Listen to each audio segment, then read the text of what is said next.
අපිට ඉන්නවා රජ කෙනෙක් ඒ රජගේ රාජධානිය කවදාවත් නැති වෙන්නේ නැහැ. මේ රජතුමා ටිකක් වෙනස්. එයා මිනිසුන් යවුවේ නැහැ මැරෙන්න. එයා මැරුණා මිනිස්සු වෙනුවෙන්. එයා ලේ හෙළුවා මිනිස්සුන්ව ගලවන්න.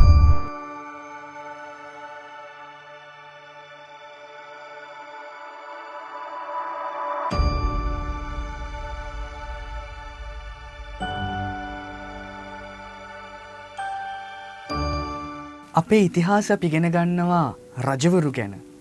අපේ ඉතිහාසයේ රජවරුන්ට තියෙන්නේ ඒ පාඩම් මාලාව බොහොම ලොකු වැදගත් පාඩම් මාලාවක්. ඒ රජවරු ගැන අපි ඉගෙන ගත්තේ රජවරු කරපු දේවල්, හදපු දේවල්, ඒ රජවරු ඒ රාජධානී ගොඩනගපු විදිය, යටත් කරගත්තු විදිය, මේ වගේ ගොඩාක් දේවල් අපි අද අහනවා, ඉගෙන ගන්නවා, මතක තියා ගන්නවා. අපි ප්‍රශ්න වලට උත්තර ලියනවා.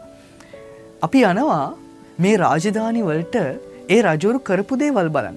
හැබැයි අපිට දකින්න පුළුවන් නටබුන් විතරයිනේ. කැඩිලා ගිය ඉතිරි වෙලා තියෙන නටබුන් අද අපි දකිනවා. කෞතුකාගාරවල මේ රජවරු පාවිච්චි කරපු දේවල් තියෙනවා. හැබැයි අද ඒ රජවරුන්ගේ නම් ගැන කියුණාට, ඒ නටබුන් තිබුණාට අද ඒ කිසිම රාජධානියක් පවතින්නේ නැහැ. පැවැත්මක් නැහැ. ඒවා ඉතිහාසගත වෙලා විතරයි. හැබැයි අපිට ඉන්නවා රජ කෙනෙක් ඒ රජගේ රාජධානිය කවදාවත් නැති වෙන්නේ නැහැ. ඒ රාජධානිය නඩබුන් රාජධානියකුත් නෙමෙයි.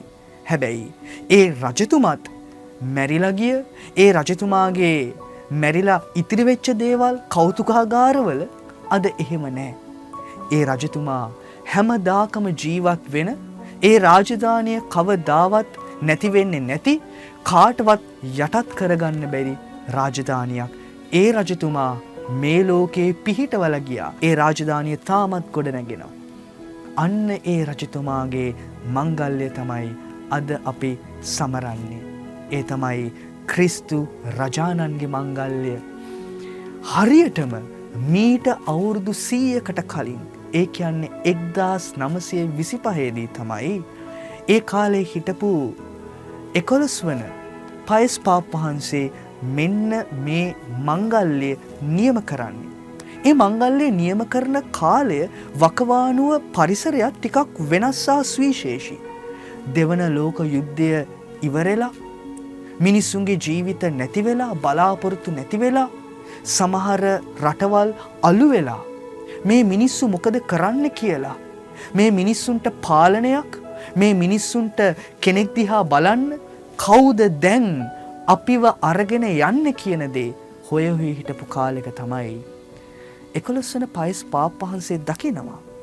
නැතිවෙච්ච බලාපොරොත්තු, නැතිවෙච්ච මිනිස්සුන්ගේ වාසස්ථාන, සමහර වෙලාවට අලු වෙලා ගිය තැන්, මිනිස්සු කාත් එක්කද මේ ගමන පටන් ගන්න කියලා හොය හොයා ඉන්න කාලෙක ඔන්න උන්වහන්සේ මිනිස්සුන්ට පෙන්නනවා අපිට ඉන්නවා එක රජ කෙනෙක්, අපිට ඉන්නවා එක පාලකෙක්, එයා මත ගොඩනැගෙන්නටයි කියලා.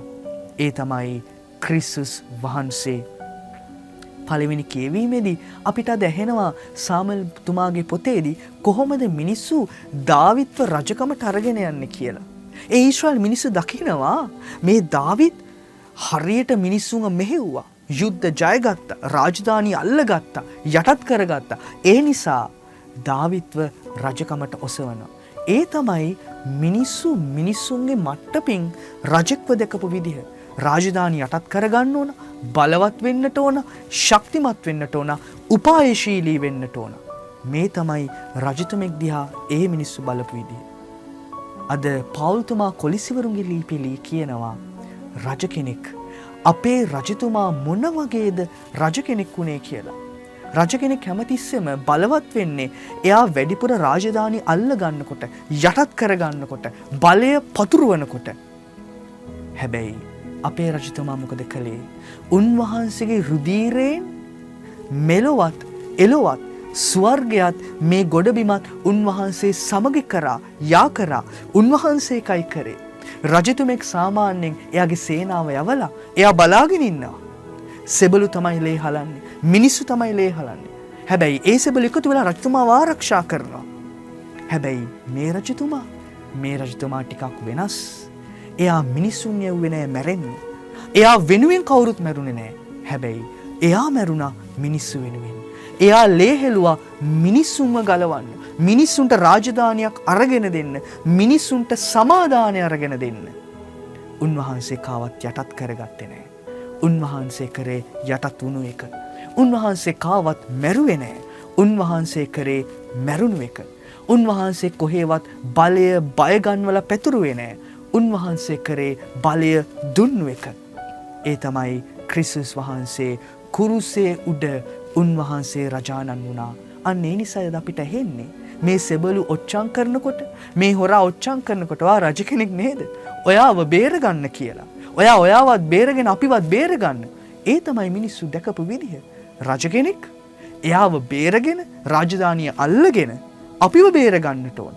හැබැයි ඒ අය දැක්කේ නෑ මේ රජතුමා එයාව පූජා කරමින් සදාතනික රාජ්‍යයක් අපිට අයිති කරලා දුන්නා කියලා. වැහුණු ස්වර්ගය අපිට ඇරලා දුන්නු කියලා. ඒ නිසාවෙන් තමයි අපි මේ ජනවන්දනා වර්ෂයේ ඉවර කරන අන්තිම දවසේ අන්තිම ඉරිදා අපි සමරන්නේ ක්‍රිස්තු රජාණන්ගේ මංගල්‍යය. ඒ මොකද උන්වහන්සේ තමයි සදාතනික පවතින රාජධානිය නිර්මාණය කළේ. නටබුන් නෙමෙයි මේ රාජධානිය තියෙන්නේ. සදාතනික පැවැත්මක්. අවුරුදු 2025ක් තිස්සේ පැවතගෙන යන සදාතනික රාජධානියක් උන්වහන්සේ අපිට හිමි කරලා දුන්නා. එහෙනම් ජීවමාන කවදාවත් මරන්න බැරි මැරුණෙත් නැති රජ කෙනෙක් ළඟ ඒ රජ කෙනෙක්ව අපි රජ කර ගන්නවා නම් කොච්චර අපි බලවත් වෙයිද? අපි ක්‍රිස්තු රජාණන්ව රජ කෙනෙක් කරමු. කොහේද? අපේ හදවතේ. හදවතේ රජාණන් කරගත්තොත් ක්‍රිස්තු රජාණන්, එහෙනම් අපිටත් උන්වහන්සේගේ ආලෝකය තුල මේ සදාතනික රාජ්‍යයේ උරුමය අපිට ලැබෙනවා. අපේ හදවත්වල උන්වහන්සේ රජාණන් කරගමු. අපි ගොඩාක් දේවල් අපේ හදවත්වල පුරවගෙන ඉන්නවා. අපි අපේ රජ්ජුරුවෝ කරගෙන තියෙනවා. ගොඩක් අයව, ගොඩක් දේවල්. අපි ඒ දේවල් වලට අපිව යටත් කරගන්න ඉඩ දීලා තියෙනවා. අපිට මුකුත් ලැබිලා නැහැ. අපි ගැලවිලා නැහැ. අපි ඇලවිලා ඉන්නවා. අපි යටත් වෙලා ඉන්නවා. හැබැයි ක්‍රිස්තුස් වහන්සේව හදවතේ රජාණන් කරගත්තොත් උන්වහන්සේ අපිව ගලවනවා. උන්වහන්සේ අපිට සමාදානය දෙනවා. උන්වහන්සේ සදාතනික රාජ්‍යයට අපිව කැඳවගෙන යනවා.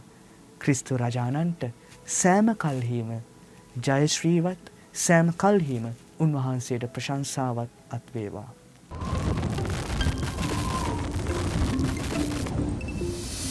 Walk with the Church.